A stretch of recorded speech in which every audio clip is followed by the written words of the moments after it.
তারপর আমরা সত্যি সত্যি ব্যালকনিতে উঠে ভিডিও করে নিলাম। আর দেখো কি সুন্দর লাগছে, চারিপাশটা শুধু সবুজে সবুজ। আর লুকিয়ে লুকিয়ে ভিডিও করার মজাটাই অন্যরকম, তাই না? তো তোমরা কে কে ভিডিও করেছো এরকম লুকিয়ে লুকিয়ে যে কোনো জায়গায় সেখানে ভিডিও করার অ্যালাউ নেই সেইখানে?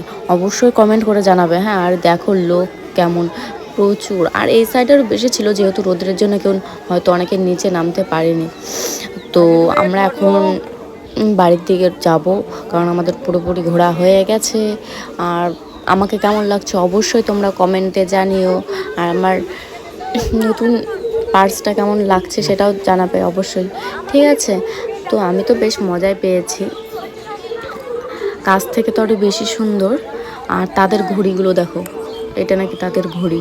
আর আমি কি কথা বলবো এত লোকের মাঝে, নিজে বুঝতেই পারছি না। তো চলো এখন যাওয়া যাক, হচ্ছে তোমার কি বলে,